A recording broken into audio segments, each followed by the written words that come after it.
Factor बहुत ज्यादा है, जो अपने साथ एक बहुत बड़ा हमेशा एक सरप्राइज पैकेज लेकर आते हैं। जब वो बोलते हैं तो बहुत शानदार बोलते हैं, और जिस तरीके से वो मूव कर रहे हैं अभी अलग अलग स्टेट्स में, उससे लगता है कि ये कहीं ना कहीं किसी ना किसी को बड़ा मेजर डेंट करेंगे और अपनी पार्टी को तो मजबूत कर ही रहे हैं।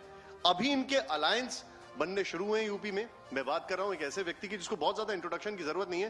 तालियों से हम स्वागत करना चाहेंगे ओवैसी साहब का। स्वागत है सर, आप आइए। और मेरे सभी सहयोगी यहां पर आ जाएं। दिनेश, गौरव, सुमेरा, आइए प्लीज।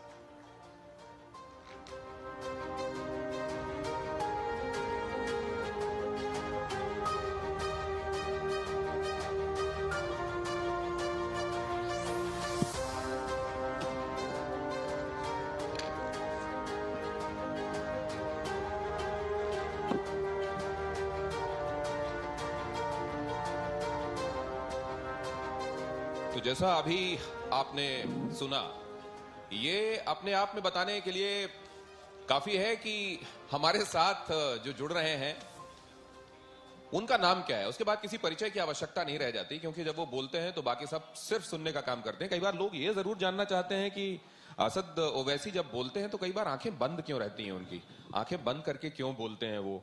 क्या आंखें खोलकर बोलते हुए उनको कुछ बातें समझ में आता है कि नहीं बोल पाएंगे इसलिए है, या इतना तल्लीन हो जाते हैं बोलते हुए कि आंखें बंद हो जाती हैं? अब जब आंखें बंद करके वो इतना असर हो रहा है तो खोल के बोले तो और असर होगा, तो खोल लेंगे अभी। यहाँ कितनी आंखें खोल पाए हैं आप वोटर्स की?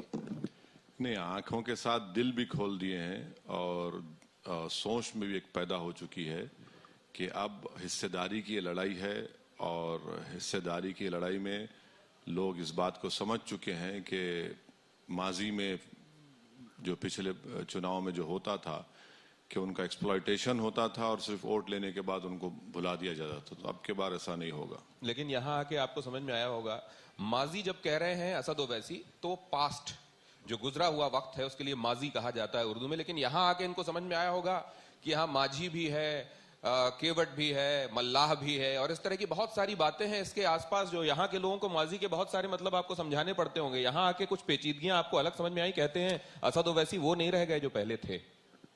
नहीं नहीं, ऐसी कोई बात नहीं है। मैं ओरिजिनल फॉर्म में हूँ और वैसा ही रहूंगा, कोई तब्दीली नहीं आएगी। ओवैसी साहब, जब दिनेश ये कह रहे हैं कि कुछ बदलाव हुआ है, तो कुछ बदलाव इस वजह से भी महसूस होता है कि आपका गठबंधन हुआ और उसके बाद आपने अपना एजेंडा सामने रखा, और उस एजेंडे में जो मुख्य बातें आपने सामने रखी उसमें आपने कहा पुरानी पेंशन बहाली होगी, जातीय जनगणना होगी, एक समान शिक्षा, ओबीसी आरक्षण को लागू किया जाएगा। ये तमाम मुद्दे आपने रखे हैं, ये प्रमुख मुद्दे हैं आपके। इसमें वो तमाम मुद्दे तो हमें नहीं दिखाई देते जिन मुद्दों को आप उठाते हैं और जिन मुद्दों के बारे में आप कहते हैं कि वहाँ नाइंसाफी हुई है, मुसलमानों के साथ नाइंसाफी हुई है और उनको अपना प्रतिनिधित्व चाहिए, और उनके जो मुद्दे हैं वो इसमें नहीं दिखाई देते हैं। तो क्या ये बदलाव मजबूरी नहीं है? नहीं नहीं, बिल्कुल नहीं। वो मुद्दे उसमें शामिल हैं, शायद आपको पूरी लिस्ट नहीं दी गई, मैं आपको पहुंचा दूंगा। भागीदारी परिवर्तन मोर्चा जो बनाया गया है, जिसमें जन अधिकार पार्टी के बाबू सिंह कुशवाहा साहब हैं, वामन मिश्रा साहब हैं, और दीगर पिछड़ा समाज के कई पार्टी, छोटी पार्टियां उसमें शामिल हैं, जिसमें हमने तय किया कि अगर उत्तर प्रदेश की जनता हमको सत्ता देती है तो पहले 2.5 साल के लिए बाबू सिंह कुशवाहा साहब इसके मुख्यमंत्री होंगे, और दूसरे 2.5 साल में एक दलित समाज से जो पार्टी होगी वो तय करेगी। तो इसमें कई मुद्दे हैं, जिसमें अल्पसंख्यक समाज के लिए, पिछड़ा समाज के लिए, दलित समाज के लिए बहुत सी बातें उसमें हमने चार्टर ऑफ जो लिस्ट बनाई है उसमें है, शामिल हैं।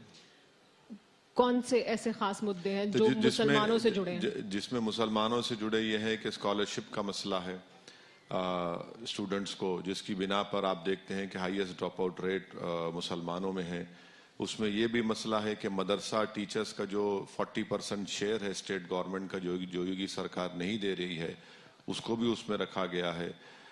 लैंड डिस्ट्रीब्यूशन का भी उसमें जिक्र है, और स्कूल्स खोलने का भी उसमें जिक्र है। तो बहुत सी चीजें उसमें शामिल हैं और उसमें रहेंगी इंशाल्लाह। आपने बताया कि आपने एक फॉर्मूला भी दिया है जिसका आपने अभी जिक्र भी किया कि मुख्यमंत्री होंगे 2.5 साल के लिए, एक ओबीसी समाज से आएंगे, एक दलित समाज से आएंगे, उप मुख्यमंत्री का फॉर्मूला भी आपने दिया है। आप लेकिन जब अब तक बात करते आए हैं तो आप ये कहते आए हैं कि वोट लिया लेकिन उनको सत्ता में हिस्सेदारी या भागीदारी नहीं दी, तो आप भी तो नहीं दे रहे सत्ता में हिस्सेदारी भागीदारी। देखिए, मुख्यमंत्री मुसलमान क्यों नहीं होगा? एक आज चाहे समाजवादी पार्टी हो या कांग्रेस हो या बीएसपी हो, ये नहीं कह रहे हैं कि डिप्टी चीफ मिनिस्टर एक मुसलमान को बनाएंगे। हम कह रहे हैं कि 3 डिप्टी सीएम बनाएंगे जिसमें एक मुस्लिम समाज का भी डिप्टी सीएम होगा। तो ये बात हम तो खुल के कह रहे हैं। दूसरी पार्टी तो डरती हैं लफ्ज नाम मुसलमान लेने से, ये तीनों पार्टी डरती हैं और खास तौर से समाजवादी पार्टी ये तो नाम लेने से डर रहे हैं। और जितने एक सिस्टमैटिक तरीके से जिस तरीके से इन्होंने अभी तक टिकट दिया है, आप देख लें कि वो तो मुस्लिम लीडरशिप को खत्म करने चाहते हैं अपनी पार्टी से, मगर मुस्लिम लीडरशिप इमर्ज हो रही है और इमर्ज होकर रहेगी। एमआईएम पार्टी उसका पूरा सपोर्ट कर रही है, मगर समाजवादी अपने ही पार्टी में ये एक अखबार में न्यूज छपी कि उनके इतने बड़े खद्दावर नेता मोहतरम आजम खान साहब है, उन्होंने जो 11 नाम दिए उन सबको रिजेक्ट कर दिया समाजवादी पार्टी के अध्यक्ष ने।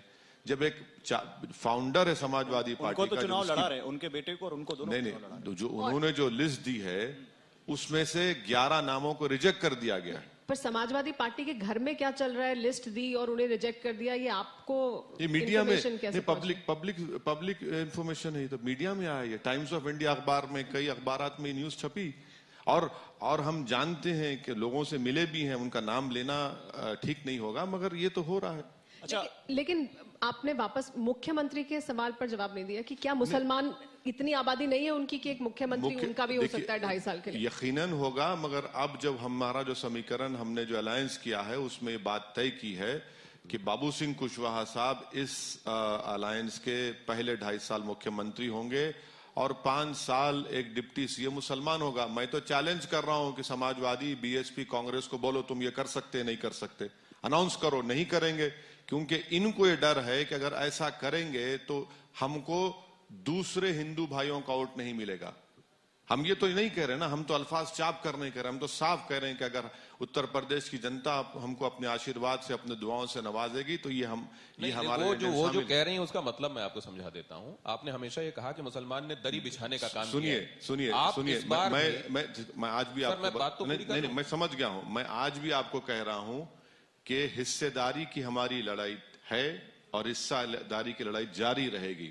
और हिस्सेदारी की लड़ाई में डिप्टी सीएम भी है, जिसका पहले जिक्र हमारी पार्टी से हमारे आसिम वकार साहब ने मीडिया में किया, पार्टी की इजाजत से किया था। तो और सुनिए, और उसमें जो दूसरी चीज है अपलिफ्टमेंट की, लीडरशिप जब क्रिएट होगी, जो लीडरशिप अब क्या समाजवादी पार्टी में, बीएसपी में, कांग्रेस में अगर जो मुस्लिम नेता है उनसे पूछ लीजिए बुलाकर, आप किस पार्टी के थे कि आप खैरात में, बिल्कुल है, खैरात में बनाता है आपको मुख्यमंत्री, बिल्कुल है। तो इस बार आपको कम से कम जो काउंटर था वो करना चाहिए था ना। आप भी लगभग वही कर रहे हैं जो वो ना अभी वो तो हम वो काम कर रहे हैं जो कभी करेंगे भी नहीं, वो कभी सोचेंगे भी नहीं। आप देख लीजिए कि मैं किसी का नाम लेना नहीं चाहता हूं, एक कांग्रेस के नेता थे, वो समाजवादी में गए, घर जाकर फोटो लिया, उनका वीडियो आपने टीवी चैनल पर चलाया। क्या किया उनसे? आपके कई इन लोगों को आप घर बुलाकर अपने साथ खड़ा करके उनको बेइज्जत करते हैं, और आप बात करेंगे सामाजिक न्याय की। नहीं ओवैसी साहब, इसको थोड़ा और आगे बढ़ाते हैं। देखिए, आप पर हमेशा आरोप लगता है कि आप बीजेपी की बी टीम है। आज ये सवाल नहीं पूछेंगे, आज इस सवाल को थोड़ा और बढ़ाते हैं। ऐसा क्यों लगता है कि कोई भी बड़ी विपक्षी पार्टी, आप समाजवादी पार्टी का नाम ले रहे हैं, कांग्रेस का नाम ले रहे हैं, आपको उस विपक्ष में वो चंक देने को तैयार नहीं है? आप बंगाल गए, कांग्रेस पार्टी से गठबंधन की खबरें आई, गठबंधन नहीं हुआ। आप उत्तर प्रदेश में समाजवादी पार्टी से गठबंधन करना चाह रहे थे, नहीं हुआ। भागीदारी मोर्चा बनाया, उसमें से ओपी राजभर निकल कर चले गए समाजवादी पार्टी के साथ, अब आप भागीदारी परिवर्तन मोर्चा में। तो कोई भी विपक्षी पार्टी, क्योंकि कमोबेश आप भी विरोध कर रहे हैं बीजेपी की पॉलिसीज का, आप विरोध कर रहे हैं मौजूदा सरकार का, लेकिन विपक्ष आपको उस विपक्ष वाले चंक में हिस्सा क्यों नहीं दे रहा है, या विपक्षी बड़ी पार्टियां आपके साथ क्यों नहीं आ रही? क्या कोई क्रेडिबिलिटी को लेकर सवाल है? नहीं, अल्लाह का शुक्र है कि मैं इस गुलामी के समीकरण में शामिल नहीं हूं। मैं गुलामी के समीकरण में शामिल नहीं हूं, मैं आजाद हूं। और जहां तक बंगाल का सवाल है, कभी भी नहीं। मैंने साफ तौर पर इस चुनाव में भी हमसे सवाल किया गया था मीडिया के जरिए, हमने कहा कि कांग्रेस और बीजेपी को छोड़कर हम अलायंस करेंगे। लोग कहते क्यों नहीं करते? और मैं चाह रहा था समाजवादी पार्टी से, नहीं, बिल्कुल नहीं। किसने कहा आपसे? नहीं, आपने कहा कि ना, अखिलेश जी के साथ गठबंधन ना, हो जाए तो अच्छा बिल्कुल है। नहीं, बिल्कुल नहीं। ये कभी आप ऑन रिकॉर्ड मैंने इस बात को नहीं कही। जहां तक भागीदारी संकल्प मोर्चा का जो महाशय का आप नाम लिए, वो खुद कन्वीनर थे, वो चले गए, तो अब मैं क्या करूं? जिसमें बाबू सिंह कुशवाहा भी थे, जन अधिकार पार्टी के, जिसमें आज जितने पार्टियां, लेकिन विपक्षी पार्टी नहीं, आपको साथ सुनिए क्यों नहीं सुनिए, लाती? कोई हमको फर्क नहीं पड़ता। हर पार्टी अपना अपना फैसला करने के लिए तैयार है, और जब 10 मार्च को नतीजा आ जाएगा, सामने नतीजा दिख जाएगा सबको। उसमें क्या बात है? उसमें कोई बात नहीं है। वो नहीं करना चाह रहे, मत करिए। हमको क्या उससे कोई फर्क पड़ने वाला है? हम अपना रास्ता तय करेंगे, अपनी मंजिल मकसूद की तरफ पहुंचेंगे, और मुझे यकीन है कि अक्लमंद को मंजिल नहीं मिलती, दीवानगी की हद तक जब कोई आदमी अपने मिशन पर निकलता है तो उसको अपनी मंजिल मिलती है। अब ये लोग तो ख्वाब में ही मुख्यमंत्री बन गए। अच्छा हुआ ना कि हमारा उनका साथ नहीं, वरना वो तो ख्वाब में देख लेते हमको भी। आप ये बताइए ओवैसी साहब, आपने जब जिक्र किया हिस्सेदारी का, तो मैं आपसे चाहूंगा कि थोड़ा सा एलैबोरेशन आप इस पे कर दें। आप क्या हिस्सेदारी की बात कर रहे हैं? किसकी हिस्सेदारी की बात कर रहे हैं? हिस्सेदारी, देखिए, संविधान में जब इक्वालिटी एक फंडामेंटल राइट है, तो इक्वालिटी, सब्सटेंटिव इक्वालिटी की बात संविधान करता है। जब संविधान में लिबर्टी, इक्वालिटी, फ्रेटर्निटी, जस्टिस का प्रियम्बल में जिक्र किया गया, तो वो तो हर समाज के लिए किया गया है। हम ये बता रहे हैं कि जो पैरामीटर्स डेवलपमेंट के, अगर अनएम्प्लॉयमेंट ले लीजिए, सबसे ज्यादा अनएम्प्लॉयड मुसलमान है। अगर आप देखेंगे कि इसके पास जमीन 2 एकड़ से सबसे ज्यादा कम है, मुसलमान है। अगर आप ये देखेंगे कि सिर्फ 3% लोग ग्रेजुएट होते हैं, वो मुसलमान है। अगर आप देखेंगे सबसे ज्यादा जो पलायन होता है उत्तर प्रदेश से, 51% मुस्लिम्स का पलायन होता है। और सबसे ज्यादा जो पैसा आता है, जो लोग बाहर जाते हैं इस प्रदेश को छोड़कर या देश को छोड़कर जाते हैं, उत्तर प्रदेश के, सबसे ज्यादा उनका कंट्रीब्यूशन है। तो पॉलिटिकल हिस्सेदारी जरूरी है। जैसा कि बाबा साहब अम्बेडकर ने कहा था कि डेवलपमेंट और इंसाफ के लिए ताले की चाबी वो पॉलिटिकल रिप्रेजेंटेशन है। यही हमारी लड़ाई है कि जब पॉलिटिकल रिप्रेजेंटेशन मिलेगा मुसलमानों को, सही मानों में उनकी लीडरशिप बनेगी, ये हिस्सेदारी उनको मिलेगी। वरना तो सिर्फ वही दरी बिछाओ, वही फोटो में मत आओ, और किसी दूर बैठ जाओ, और तुम सामने मत बैठो, वरना तुम्हारा सामने हमारे साथ बैठोगे तो कोई कहेगा कि भैया देखो, उनको न बुरा लगेगा। तो यही चीजें हैं, ये पूरे डेटा हमारे सामने है कि आपने क्या करके रख दिया। मुजफ्फरनगर का राइट जब हुआ, एक एग्जाम्पल दोनों समझाने के लिए, उस वक्त 69 मुस्लिम एमएलएस थे। 50,000 आजादी के बाद मुसलमान बेघर हो गए। आज भी उन जगहों पर, उन जमीन पर, उन मस्जिद पर नहीं जा सकते। और आप मुजफ्फरनगर में जो बड़ी पार्टी बनी है, दावा कर रहे हैं, एक मुसलमान टिकट नहीं देते। क्यों नहीं देना चाहते आप? इसलिए नहीं देना चाहते क्योंकि आप बीजेपी से कंपीट कर रहे हैं कि सबसे बड़ा हिंदू कौन है। लेकिन एक बात बताइए, जब आप हिस्सेदारी की बात करते हैं तो आपको लगता नहीं है कि आपकी जो पोजीशनिंग है चुनावों में, आपकी अलायंस की जो पोजीशनिंग है, उस पोजीशनिंग से आप ये हिस्सेदारी वाली बात को जस्टिफाई नहीं कर सकते हैं? इस सवाल के पीछे एक बहुत बड़ी सोच है। वो सोच ये है, अगर हम 2017 के चुनावों की बात करें, आप मुझे करेक्ट कर सकते हैं, आप कई ऐसी सीट्स थी जहां पर आपके कैंडिडेट्स जब खड़े हुए तो बीजेपी को फायदा हुआ। मैं आपको एग्जांपल देता हूं, टांडा की अगर बात की जाए तो वहां पर बीजेपी 1725 वोट से जीती, आपके कैंडिडेट को करीब कितने सीट लड़े हम? 2000। आपने पिछले चुनाव में कितने सीट लड़े? 38 कितने? 38 और पूरे कितने सीट हैं असेंबली की उत्तर प्रदेश में? 403। चलिए 38, बाकी का क्या हुआ? नहीं, मैं आपसे अरे ये हर चीज हमारे गोद में डाल दे रहे हैं आप। बिल्कुल नहीं। तो ये मैं आपसे देखिए, एक मिनट, अब आप शिफ्ट कर रहे हैं। अच्छा, इससे मेरा आपसे ये कहना है कि जिन सीटों इस बार तो आप 100 पे लड़े, एक मिनट, एक मिनट, टांडा में 38 पे लड़े, तब आपने बीजेपी को फायदा पहुंचाया। टांडा में 100 पे लड़ेंगे तो क्या होगा? नहीं, जिस कॉन्स्टिट्यूंसी का आपने विधानसभा जिक्र किया, बीएसपी ने कितने वोट लिए, कांग्रेस ने कितने वोट लिए? अरे फिर आकर हम ही मिल जाते हैं क्या?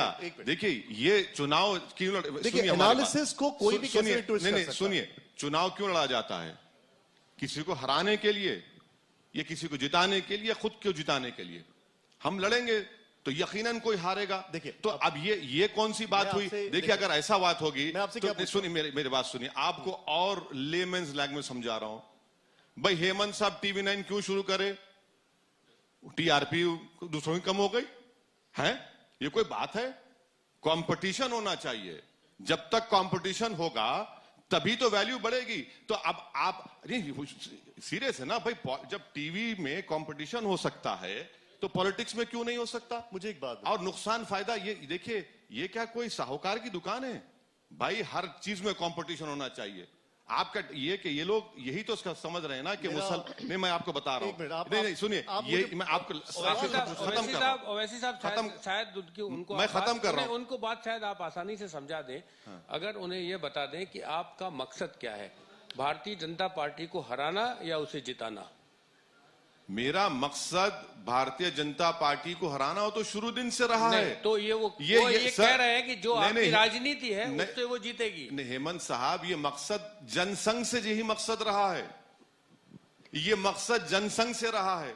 ये मकसद और पुख्ता उस वक्त हुआ जब हम 14 साल के थे, हमारे घर के सामने आकर नारे लगाते थे कि मुसलमान खबरस्तान या शमशान। उस वक्त से हम देख रहे हैं। मगर इसका यह मतलब तो नहीं निकलेगा ना कि मैं दरी बिछाऊंगा, मैं इनके पैरों के पास पड़ा रहूंगा, गुलामी इनकी करूंगा और ये डरा डरा कर हमसे वोट हासिल करेंगे और मुझे इंसाफ नहीं करेंगे। अच्छा, ये एक बात सुनिए, मुस्लिम वोट की वजह से बीजेपी नहीं जीत रही है। डेटा कहता है कि बीजेपी इसलिए जीत रही है कि बीजेपी को ओबीसी, दलित ये वोट ज्यादा मिल रहा है। तो अच्छा, मेरी वजह से अगर बीजेपी जीत रही है मुसलमानों की वजह से, तो 2014 और 2019 में बीजेपी को सिर्फ 6% मुस्लिम वोट मिला। एक बात, ये एम्पिरिकल डेटा है। अब इस पर कोई सवाल नहीं करेगा।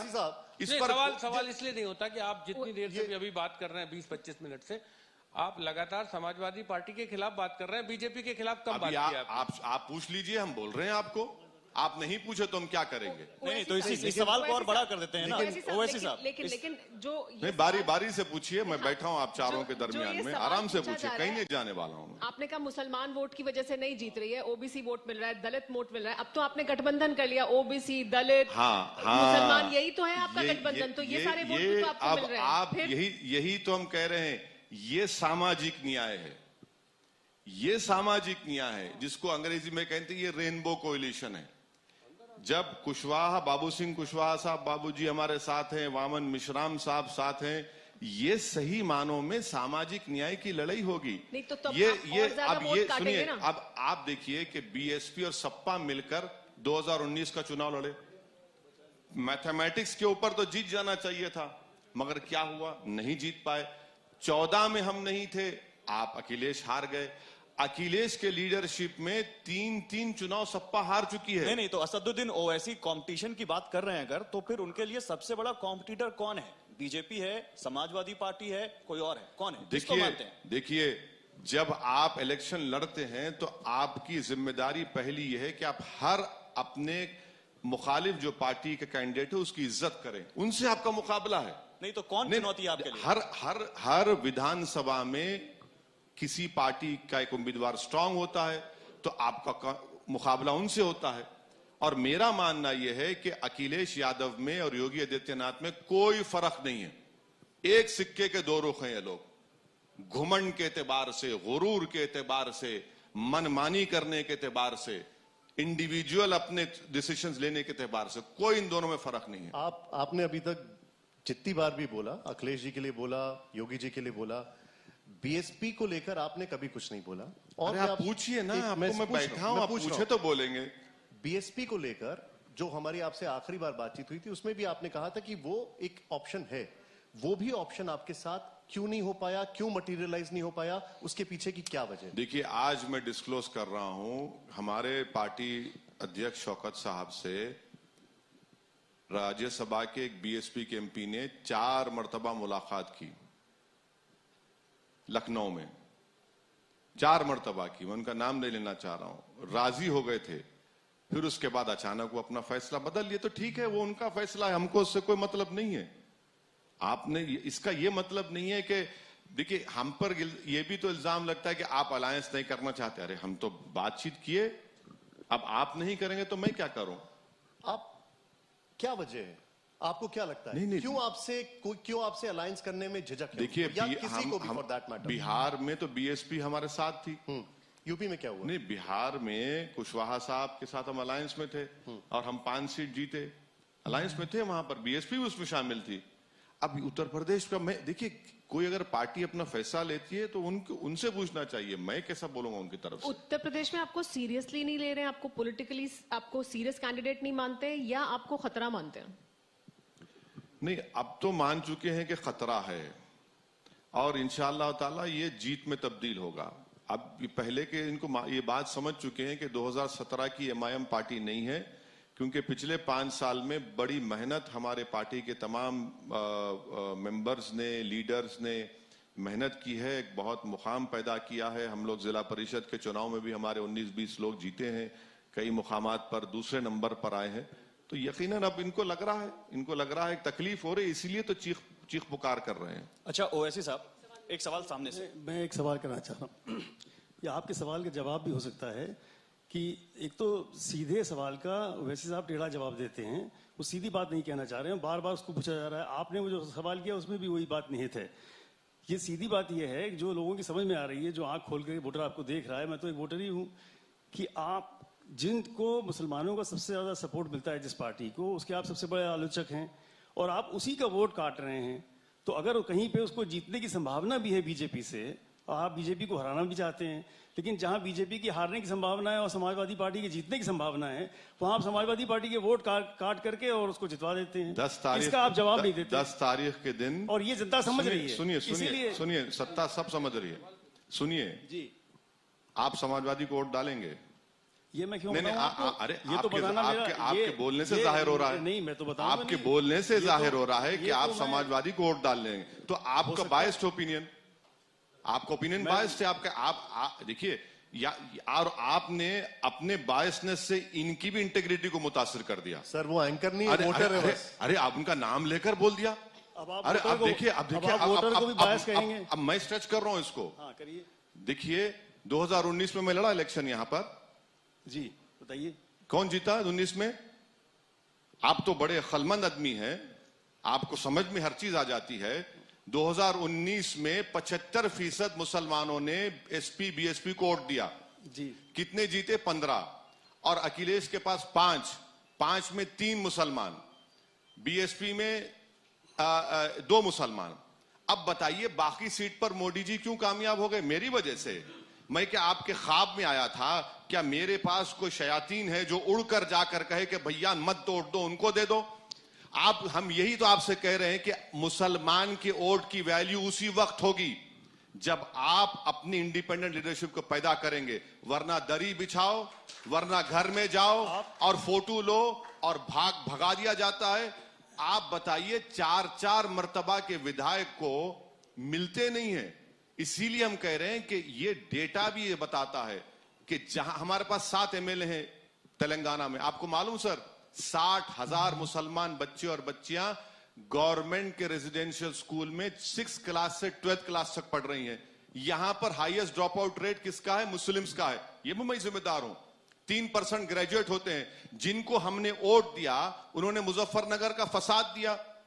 और अखिलेश यादव जो मुख्यमंत्री थे, आपने योगी आदित्यनाथ के खिलाफ केसेस का सैंक्शन नहीं दिया। कहां से पढ़ा हमने? कैरावान मैगजीन में। फिर भी हमदर्द हैं।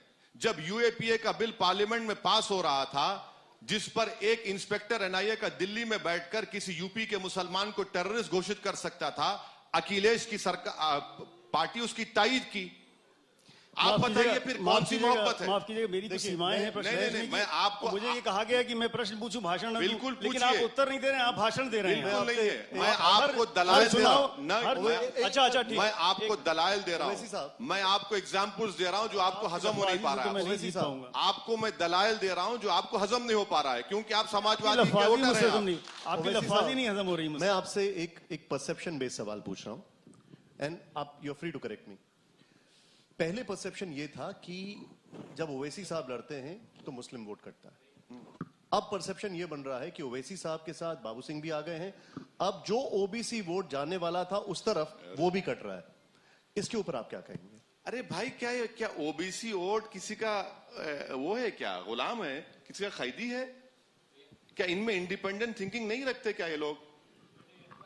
ये अजीब बात है। ये तो भाई आप ये कह रहे हैं कि ओबीसी वोट जाएगा बराबर बाबू सिंह कुशवाहा के साथ। बड़ा लीडर है बाबू सिंह कुशवाहा। वामन मिश्राम बड़े लीडर हैं, उनका वोट भी आएगा।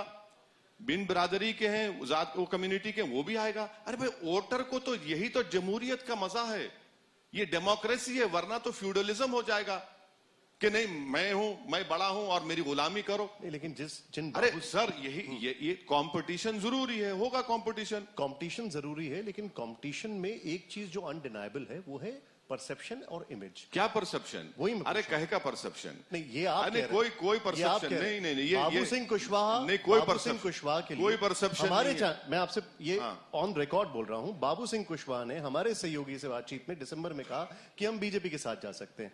बाबू सिंह कुशवाहा जी के लिए मशहूर है कि उन्होंने ही इंट्रोड्यूस कराया स्वामी प्रसाद मौर्य को बीजेपी में।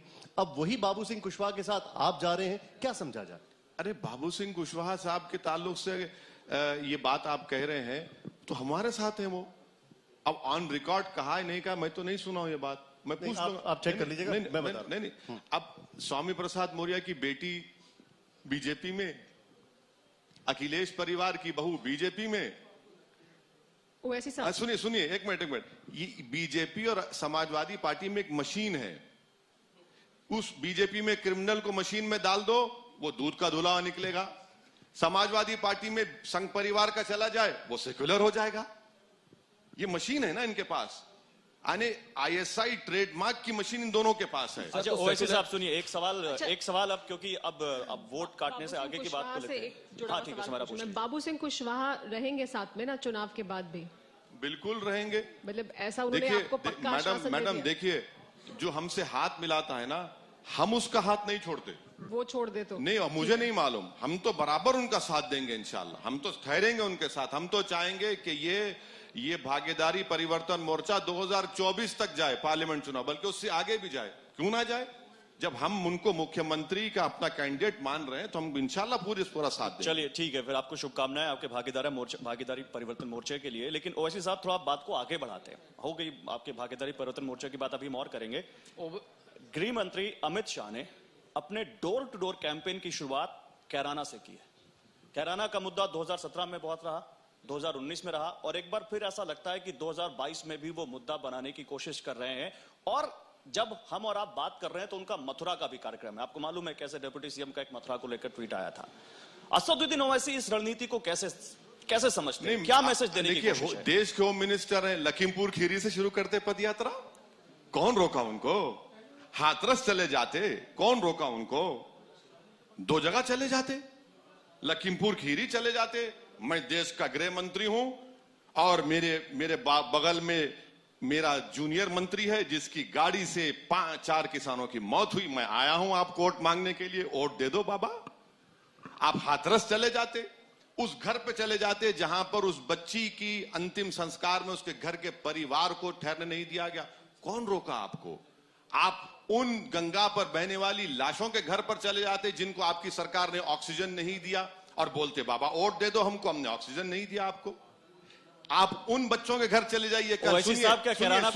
सुनिए, प्रयागराज में कल जिन हॉस्टल में घुसकर पुलिस ने उन बच्चों को मारा, रेलवे रिक्रूटमेंट बोर्ड के एनटीपीसी एग्जाम में, उनके पास चले जाते, उनके आंसू पोंछते। नहीं, आप तो उल्टा करेंगे, वो हम जानते हैं। नहीं, कैराना को लेकर ओवैसी साहब की क्या सोच है? वहां पर जो मुद्दा उठाने की कोशिश की जा रही है, क्या उसका फर्क पड़ेगा? मुजफ्फरनगर कांड में यही मोदी योगी सरकार ने सुप्रीम कोर्ट को बताया कि हमने 77 केसेस, क्रिमिनल केसेस राइट के विड्रॉ किए। वो भी बोले अमित शाह, बोले सुप्रीम कोर्ट को बताया, आपने बताइए वो भी बात।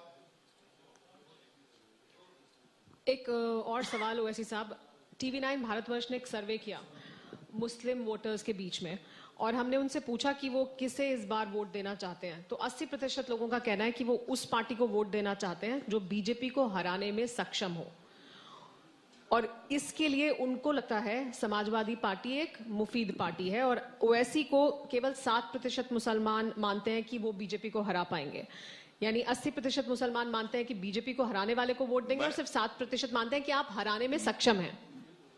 देखिए, तो फिर वही बात हो गई योगी की 80 और 20 की बात आप कर रहे हैं, मैं नहीं कर रहा हूं।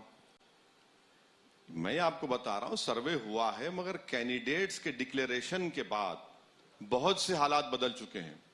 मेरा एज एक सियासतदान के, पॉलिटिशियन के, मेरा तजुर्बा ये कहता है, जो छोटा मोटा है, कि चुनाव शुरू होता है कैंडिडेट्स के अनाउंसमेंट के बाद, और जब से कैंडिडेट्स के अनाउंसमेंट शुरू हुए, अब दोबारा सर्वे कराकर देख लीजिए, बहुत ज्यादा नंबर बढ़ गया एमआईएम का। ये होगा आपका पहले का सर्वे होगा। हमने बंगाल में भी सर्वे कराया था, वहां भी लोग बोल रहे थे कि ओवैसी जी के साथ नहीं जाएंगे और नहीं गए। आपको एक सीट नहीं मिली। एक मिनट, बंगाल में हम सिर्फ पहली मर्तबा 6 सीट लड़े, हमारा किसी से कोई अलायंस नहीं था।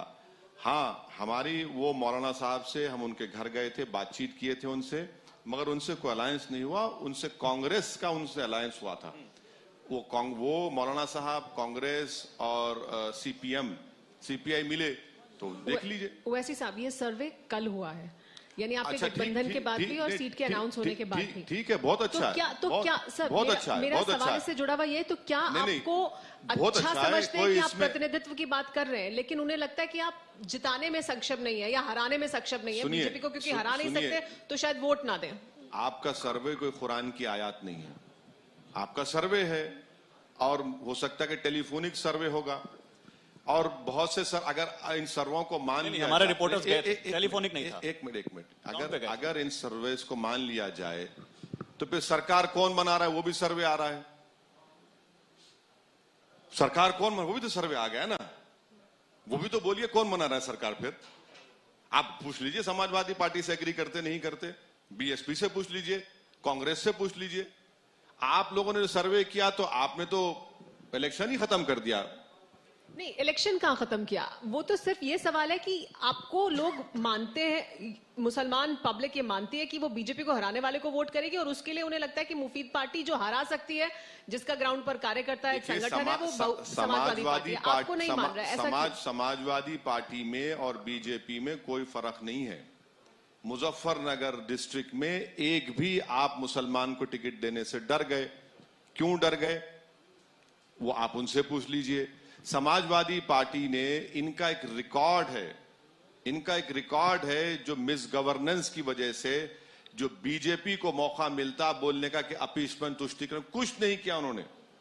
अगर मैं डेटा प्रेजेंट करूंगा, इनसे पूछ लीजिए कि आपने बीजेपी को क्या किया। और उन मुसलमानों के लिए मैं ये कहना चाहूंगा कि 2019 को याद रखिए, आपने झोली भर भर के वोट दिया बीएसपी के साथ, नतीजा क्या निकला।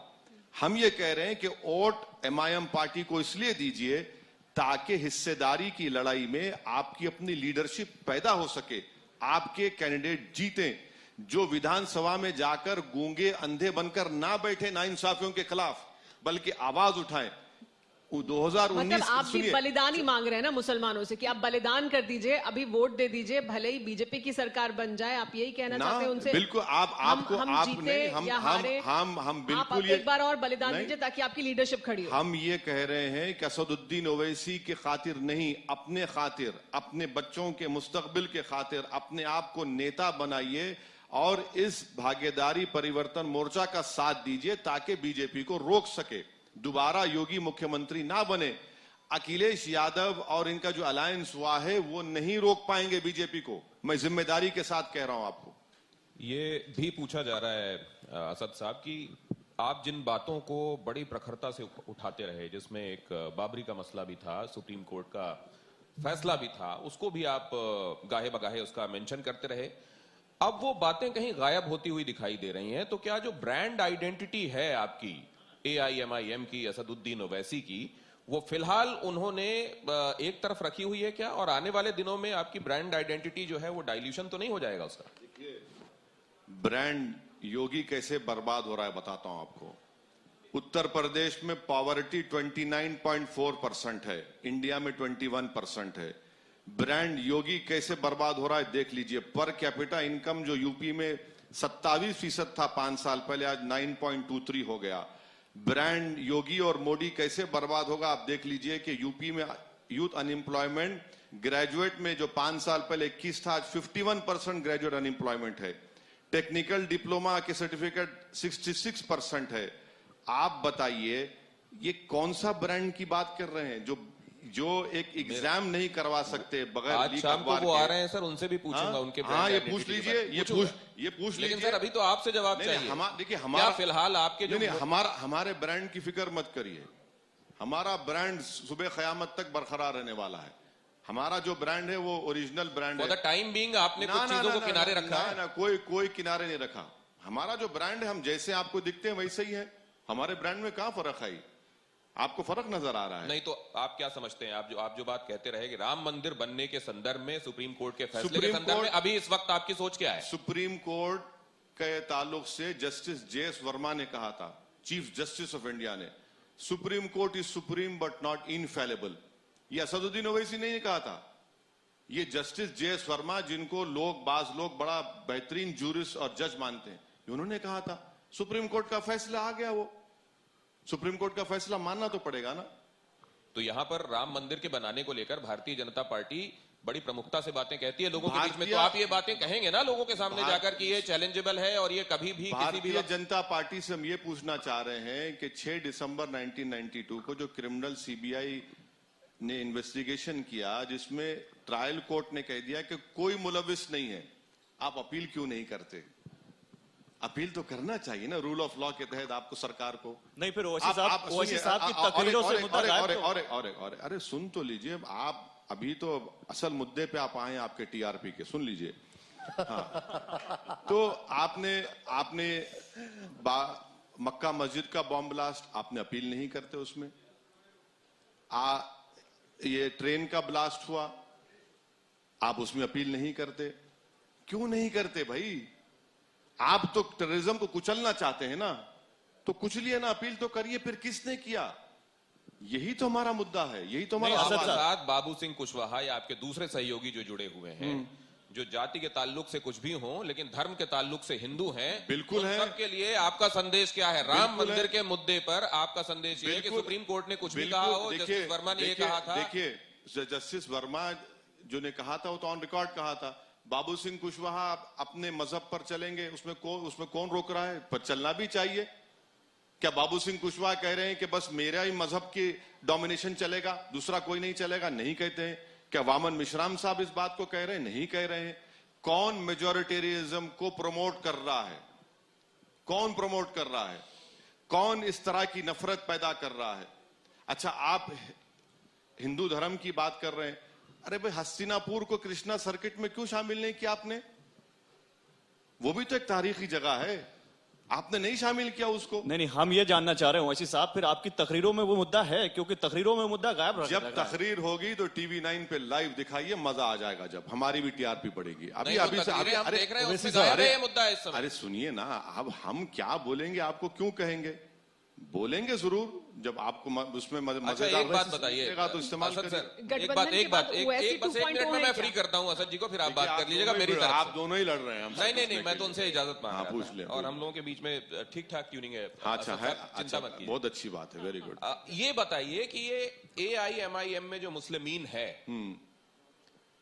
ये क्या सेकुलर ठप्पा देता है क्या आपकी सोच को, आपकी पार्टी को?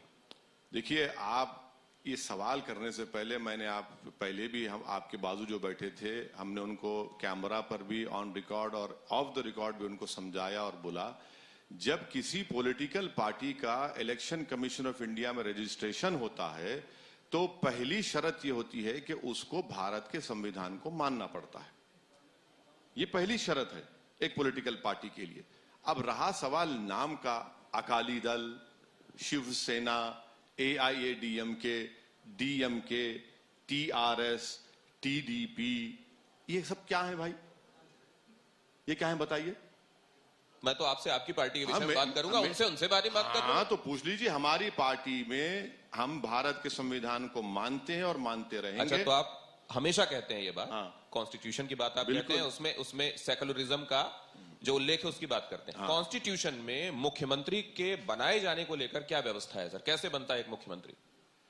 कॉन्स्टिट्यूशन में तो ये लिखा है कि जो पार्टी मेजॉरिटी लाती है उसी का वो पार्टी तय करती है किसको बनाया जाए। विधायक चुने जाते हैं, हाँ। विधायक दल अपना नेता चुनता है, हाँ। और वो मुख्यमंत्री बनता है। बिल्कुल। तो सर, आप कैसे ये तय कर सकते हैं कि 2.5 साल बाद ये आदमी पसंद नहीं रह जाएगा विधायकों की? तो वो हमारा घर का मामला है ना, आपको क्यों फिक्र उसकी? नहीं सर, अरे भाई, जैसा अब देखिए, वो कॉन्स्टिट्यूशन से घर का मामला हो गया सर। सुनिए, आज जैसा कि 9 PM का एंकर कौन रहेगा, 6 बजे का कौन रहेगा? कॉन्स्टिट्यूशन का मामला नहीं है सर, ये 9 PM का एंकर, 6 बजे का एंकर। कॉन्स्टिट्यूशन का भी मामला ये नहीं है कि पार्टी किसको बनाएगी नहीं बनाएगी। जो पार्टी के पास, जो ग्रुप के पास मेजॉरिटी होगी वो तय करेगी, और गवर्नर को उसको सुनना पड़ेगा। ये कॉन्स्टिट्यूशन है। आपके पास आपका सीओ तय करता है कि आप 9 बजे चलाएंगे या हमारी बहन चलाएगी। नहीं होगा ना, ये तो ऐसा ही होता है। ये कह रहे हैं नहीं, ऐसा होता है ना। उसके बाद आप तय करेंगे कि मुख्यमंत्री कौन होगा, कितने दिनों तक होगा सर? हम कोई नहीं तय करने वाले हैं। हमारा भागीदारी परिवर्तन मोर्चा ने मिलकर इस बात को तय किया है कि 2.5 साल उत्तर प्रदेश की जनता अगर हमको अपने वोट से, आशीर्वाद से नवाजेगी तो बाबू सिंह कुशवाहा इसके पहले मुख्यमंत्री होंगे, और इसके 3 डिप्टी सीएम होंगे जिसमें मुसलमान भी होगा, और 2.5 साल के बाद फिर यही भागीदारी परिवर्तन मोर्चा बैठेगा, और हमने जो वादा किया उत्तर प्रदेश जनता को कि एक दलित को बनाएंगे, तो ये तो घर का बात है ना। इसमें आपको क्यों तकलीफ हो रही है? क्यों तकलीफ हो रही है? चलिए घर का मामला है, लेकिन बाबू सिंह कुशवाहा बाहर रहेंगे। बाहर रहेंगे क्योंकि उनको बहुत सारे मामलों में अभी तक जमानत नहीं मिली, कुछ में मिल गई है, कुछ में नहीं मिली है, तो बाहर रहेंगे तब तो मुख्यमंत्री रहेंगे। अरे इंशाल्लाह बाहर ही रहेंगे, आजाद रहेंगे, और इंशाल्लाह पूरा यकीन है कि जितने केसेस हैं वो सबसे बरी हो जाएंगे, वो बिल्कुल बरी होंगे। ये यकीन किस आधार पर? मुझे यकीन है भारत के कोर्ट्स पर, और वो इनसे इंसाफ करेंगे बाबू सिंह कुशवाहा। ओवैसी साहब, जब अब आखिरी बार पिछली बार सत्ता सम्मेलन के मंच पर आए थे तब यूपी चुनाव में जिन्ना की एंट्री हो चुकी थी। आज जब आप आए हैं तब पाकिस्तान की भी एंट्री हो चुकी है। कौन किया? नहीं, मैं आपसे सवाल, मेरा सवाल सुन लीजिए। नहीं, कौन किया? मेरा पॉलिटिकल पार्टीज कर रही हैं। कौन सी पार्टी? उसमें समाजवादी भी हैं, बीजेपी है। नहीं, डरिए मत, नाम बोलिए। मैं डर नहीं रहा हूं, मैं बता रहा हूं। मेरा सवाल सुन लीजिए सर। मैं ये पूछ रहा हूं, क्या उत्तर प्रदेश का चुनाव जिन्ना, पाकिस्तान और इन मुद्दों पर होगा, या बेरोजगारी, महंगाई, इन मुद्दों पर होगा? उत्तर प्रदेश का चुनाव किसान की बर्बादी, उत्तर प्रदेश का चुनाव नौजवानों की बेरोजगारी, उनका मुकद्दर बन गया।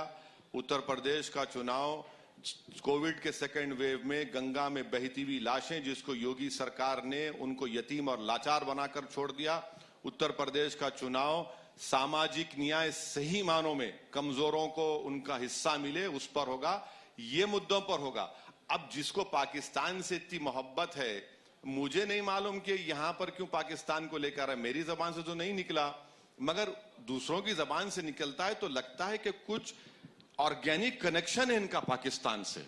अच्छा, जो दिक्कत नहीं आता कि पाकिस्तान इनको ख्वाब में भी नजर आता, दिन में भी नजर आता, उठते बैठते नजर आता। हमको तो 47 के बाद पाकिस्तान नजर ही नहीं आता हमको। ओवैसी साहब, इस पे मैं एक थोड़ा सा क्लैरिफिकेशन देना चाहूंगा। आज अखिलेश जी हमारे साथ थे, उन्होंने कहा कि मुझे मिसकोट किया गया है। मैंने पाकिस्तान का रेफरेंस पॉइंट दिया था चीन के लिहाज से, उनको मिसकोट किया गया है। हाँ। लेकिन सवाल यहां पर यह है कि वो मिसकोट को भी बीजेपी पिक करती है और उसको वहां पे अच्छी तरीके से आगे बढ़ाया जाता है। मैं आपसे एक से सुन लीजिए। मैं ये जानना चाहता हूं, जो यूपी का मुसलमान है, जब उसके सामने पाकिस्तान का रेफरेंस आता है, तो आप उसको बखूबी जानते हैं, उसका रिएक्शन क्या होता है? वो पाकिस्तान को कितना रिलेट करता है, या ये जो स्पिन डॉक्टर्स वाला काम चल रहा है, ये कितना वहां पर अपील करता है? तो यही सवाल आपको अपने सर्वे में पूछना चाहिए था। आपको ये सवाल उस सर्वे में पूछना चाहिए था कि पाकिस्तान, और जब जिन्ना की बात पूछी जाती है तो क्या ये मुसलमानों के खिलाफ इस्तेमाल होगा, नहीं होगा? आपने अच्छा आइडिया दिया, लेकिन मैं आपसे जानना चाह रहा हूं। और दूसरी बात यह कि अखिलेश को आपके जैसे टीचर की जरूरत है, आपके जैसे मेंटोर की जरूरत है। नहीं। वो मैं सही कह रहा हूं। नहीं, आप यहां पर पर्सनल बोल रहे हैं। मैं फ्रिवोलस तरीके से नहीं बोल रहा हूं। सवाल कुछ और है। आप देखिए, आप इसको थोड़ा सा लाइटली लेके जा रहे हैं। मेरा सवाल आपसे बड़ा एक सीरियस इशू पर है कि यूपी का जो मुसलमान है, आपने अच्छा आइडिया दिया, हम सर्वे करा लेंगे। यूपी का जो मुसलमान है, जब उसको पाकिस्तान से रिलेट किया जाता है, या जब पाकिस्तान का इशू यहां पर थोपा जाता है, तो वो इसको चिढ़ता है, इसको पसंद करता है, इससे नफरत होती है। क्या होता है इसका इंपैक्ट? मुसलमानों को कोई वास्ता ही नहीं है पाकिस्तान से, भारत के। हम तो इंडियन बाय चॉइस हैं, जो आप नहीं हैं। मैं इंडियन बाय चॉइस हूं, आप बाय बर्थ हैं। मेरे पास दो हैं, मैं बाय बर्थ भी इंडियन हूं, बाय चॉइस भी हूं। हम तो रिजेक्ट कर दिए जिन्ना के पैगाम को। भाई अखिलेश यादव को जिन्ना का नाम लेने की जरूरत क्यों पड़ गई, ये हमको समझ में नहीं आज तक। भारत के उत्तर प्रदेश छोड़िए, भारत के किसी भी मुसलमान को 1947 में जो हमारे बुजुर्गों ने फैसला लिया, हम उस फैसले पर कायम हैं आज भी और रहेंगे कल भी। हमको क्या करना है, वहां क्या हो रहा है, ये क्यों लेते हैं नाम। और आप यकीन सही कह रहे हैं, इसको हैंडल दिया गया बीजेपी को इस्तेमाल करने के लिए। 4-5 दिन तक वही चलता रहा। फिर उसके बाद इन्होंने हैंडल दे दिया पंजाब में मोदी की प्राइम सिक्योरिटी का। आप टीवी 9 पर 3 दिन चला, मैं खुद देखा, वही शो चल रहा था प्राइम टाइम पे। आपने फिर कुछ कह दिया, फिर उनको हैंडल दे दिया। भाई समाजवादी यही तो करती है ना, यही तो हमारी इनसे मुखालिफत है कि हमारे रोजगार के मुद्दे, पॉलिटिकल एम्पावरमेंट के मुद्दे, हिस्सेदारी की लड़ाई, मुसलमानों की इज्जत की लड़ाई, मुसलमानों को आप बात ही नहीं करते। आप क्या कहना चाह रहे हैं, समाजवादी जानबूझ के बीजेपी को ऐसे इश्यूज दे रही है? यकीनन करती है। नहीं, मैं फिर से मैं एलिगेशन, समाजवादी पार्टी बिल्कुल समाजवादी जानबूझ के बीजेपी को टेक ओवर देती है कुछ चीजों को। जब समाजवादी पार्टी के प्रेसिडेंट ये कहते हैं, ये कोई समाजवादी का कोई छोटा मोटा मुस्लिम नेता ने नहीं कहा बात, ये समाजवादी के प्रेसिडेंट ने बात कही है, तो उन्होंने एक जिम्मेदारी उनकी है ना। ये आप बोले हैं, अब उसको जस्टिफाई कर रहे हैं, उसको नहीं मिसकोट किया गया। कहां मिसकोट किया गया भाई? आपने जो बोला जबान से वो देश ने सुन लिया। नहीं, केवल समाजवादी नहीं है इसमें। ओवैसी साहब सुनिए, अभी हम जब बात कर रहे हैं, देश के पूर्व उपराष्ट्रपति हामिद अंसारी साहब ने एक संस्था के मंच से बोला कि भारत में असहिष्णुता बहुत बढ़ गई है, मोदी सरकार में बहुत ज्यादा नागरिक राष्ट्रवाद को सांस्कृतिक राष्ट्रवाद में बदलने की कोशिश हो रही है। और दिलचस्प बात यह है कि जिस संस्था के मंच से उन्होंने ये बोला, उस संस्था पर आरोप लगते हैं आईएसआई से फंडिंग के, उस संस्था पर आरोप लगते हैं पाकिस्तान से जुड़े होने के, भारत में दंगा कराने के। मेरा सवाल सर, प्लीज मेरा सवाल सुनिए। आप जब हामिद अंसारी साहब की बात कर रहे हैं, सर मेरा सवाल तो सुनिए। नहीं सुनिए, मैं आप जवाब दूंगा जी। हामिद अंसारी साहब इस देश के 2 मर्तबा वाइस प्रेसिडेंट रह चुके हैं। हामिद अंसारी साहब इस देश के आईएफएस के बड़े बड़े डिप्लोमेट्स और यूनाइटेड नेशन में भारत की तर्जुमानी करे हैं। मैं हरगिज आपकी इस बात को तैयार सर, मेरा सवाल नहीं पूरा होने दिया। मैं कबूल करने के नहीं सर, आप हामिद अंसारी के बारे में इस तरह उंगलियां नहीं उठा सकते, नहीं उठा सकते। मेरा सवाल सुन लीजिए। मैं इसको मानने नहीं सर, मैं रिजेक्ट करता हूं। हामिद अंसारी एक देशभक्त है और देशभक्त रहेगा। आप नहीं जानते, सुनिए, आप नहीं जानते हामिद अंसारी के पूर्वज मुख्तार अंसारी कौन थे? बिल्कुल जानता हूं, गलत पर अंसारी रोड भी है। नहीं, गलत है। सुनिए सर, मेरा सवाल हामिद अंसारी साहब के बारे में नहीं है। मेरा सवाल यह है कि क्या हम मोदी विरोधी या देश विरोध में कैरिड अवे हो जाते हैं और पाकिस्तान के एजेंडे पर आ जाते हैं? आप इस तरह सवाल करके उत्तर प्रदेश के और भारत के मुसलमानों को शक की सुई तरफ कर रहे हैं। आप इस तरह के सवाल करके हामिद अंसारी को ये बताना चाह रहे हैं कि देशभक्त नहीं है, बड़ा सरासर गलत बात है। हामिद अंसारी जिंदगी भर अपनी भारत की मकबूलियत के लिए, भारत को ताकतवर बनाने के लिए लगाई है। और हामिद अंसारी पर इस तरह का सवाल करना बहुत गलत है, नाजेबा है, इसको आपके साथ नहीं करना चाहिए। नहीं, बिल्कुल नहीं कर रहा हूं, लेकिन मेरा सवाल पूरा नहीं हुआ। मैं ये पूछ रहा हूं, क्या सरकार विरोध में हम इतने कैरिड अवे तो नहीं हो जाते कि हम देश विरोधी ताकतों की पिच पर खेलने लग जाए? क्या है हामिद, देखिए फिर आप हामिद अंसारी पर शक कर रहे हैं। आप हामिद अंसारी पर शक क्यों कर रहे हैं, जो देश का 2 वक्त का वाइस प्रेसिडेंट, जो अपनी जिंदगी 40 साल की जिंदगी डिप्लोमेटिक सर्विस में भारत के झंडे को उठाता रहा, आज उस पर आप, उनके खानदान ने भारत की जंग आजादी में इतनी कुर्बानियां दी। मैं आपके सवाल का जवाब नहीं दूंगा, क्योंकि जवाब दूंगा तो आपका शक जो है उसको साबित करने की आप कोशिश कर रहे हैं। मैं नहीं मानता। हामिद अंसारी एक देशभक्त हैं और देशभक्त रहेंगे इंशाल्लाह। अच्छा, ओवैसी साहब, इससे जुड़ा एक, इसको अगर दूसरी तरह से पूछा जाए, जो अभी जिक्र हो रहा है अखिलेश यादव का कि उन्होंने बयान दिया, एक जिन्ना को लेके बयान दिया, फिर एक और बयान दिया जिसको एक अलग तरह का, वो ये आरोप लगा रहे हैं कि स्पिन देने की कोशिश की गई। वो ऐसा बयान क्यों दे रहे हैं? क्या उनको लगता है ये बयान देने से उनको मुस्लिम वोटर मिल जाएगा, मुसलमान वोटर उनको वोट कर देगा? क्या ऐसा सोचते हैं वो, और क्या ऐसा होता है? मैडम, इनका जहन ये है कि मुसलमान हमको छोड़ के कहां जाएगा, उत्तर प्रदेश का कोई विकल्प ही नहीं है। इनको दबाओ, इनको रुस्वा करो, इनको कहो दरी बिछाओ, इनको घर बुलाकर फोटो लेकर फिर उनको फेंक दो और फिर बुलाओ, फिर फोटो लो, ये कहीं पर नहीं जाएगा, ये हमारे घर पर पड़ा रहेगा। इसीलिए कहते हैं ये इनका माइंडसेट है। अब इनको पता चल जाएगा इस चुनाव के बाद कि ये जो इनकी गुरूर और तकब्बुर और इनके जो महलात बने हुए ना दिमाग के, सब चुकना शुरू हो जाएंगे। अखिलेश यादव ने सोच समझ कर ये बयान दिया, और ये बयान जब उन्होंने दिया तो वो स्पिन नहीं किया गया, उन्होंने दिया ये बयान जिन्ना और ऑन रिकॉर्ड कहा ना उन्होंने, ऑन रिकॉर्ड टीवी पर आपने दिखाया, आप लोगों ने कई डिबेट्स किए, उन्होंने ऑन रिकॉर्ड उस बात को कही। हमको क्या करना है उससे? एक बात, एक उत्सुकता मेरी बाकी रह गई है आपसे। नहीं, आप वो पूरी, ये आज आप बाबू सिंह आज आप पूरी खत्म कर लीजिए, कोई बाकी मत रखिए। अभी की खत्म हो रही है, आगे की गारंटी मेरी नहीं है। अरे तो फिर आ जाएंगे, मैं ये जानना चाहता हूं कि बाबू सिंह कुशवाहा आपके साथ आए तो लोग ये समझना चाहते हैं कि खुद आप कहते हैं कि मैं बहुत सारे लोगों के लिए अस्पृश्य हूं, अनटचेबल हूं, तो ये भी नाना करके प्यार तुम्ही से कर बैठे वाला मामला रहा क्या? इनका लास्ट चॉइस दूसरे सर, बस इसी में जोड़ दे। पार्ट 1 सुन लीजिए। पार्ट 1 का जवाब ये है कि हमारी इनसे पिछले 2-2.5 महीने से बातचीत चल रही है, और जब हम भागीदारी संकल्प मोर्चा में थे उस वक्त भी जनाब शौकत साहब और हमारे पार्टी के लीडर बाबू सिंह साहब से गुफ्तगू कर रहे थे। ऐसा नहीं है कि नाना नहीं है, हाँ ही चल रहा है शुरू से। अच्छा पर सर, वो बीजेपी से बात कर रहे थे तब? ना नहीं कर रहे थे। वो कह रहे हैं कि मैंने नहीं देखा वो जब कहा। ना ठीक है सर, लास्ट उसका बी पार्ट सुन लीजिए। पार्ट बी बोलिए। पार्ट बी है ये है कि आपने अभी कहा कि योगी जी में और अखिलेश जी में कोई फर्क नहीं है। बाद के सिनेरियो में सर, अगर तमाम थिंकिंग अलाइक पार्टीज साथ में आना चाहती हैं, सेकुलर पार्टीज, अगर ऐसी स्थिति बनती है तो आप उस जमात का हिस्सा होंगे? देखिए सर, इसका मुझे तो नॉलेज ऑफ वन सीन नहीं है, ना मैं हाथ की लकीरों को देखकर या आसमान के सितारों को देखकर या मेरी जन्म कुंडली को देखकर कुछ बात कह सकता हूं। जब दोनों को आपने एक जैसा बता दिया तब तो आपको अभी ये बोलना चाहिए कि मैं उनके साथ नहीं जाऊं। तो लीजिए ना, मैं कोई सेफोलॉजिस्ट भी नहीं हूं इत्तेफाक से। 10 तारीख के बाद ये सवाल का जवाब उत्तर प्रदेश की जनता तय करेगी कि 10 तारीख के दिन जब नतीजे आ जाएंगे, आप हमको बुला लीजिए, आ जाएंगे आपके प्राइम टाइम पर हम। ओवैसी साहब, मैं यहां पर बस यही कहना चाहूंगा कि आप कुछ अलग लेकर आए, एक्स फैक्टर, तो अब देखते हैं वो कितना कामयाब होता है।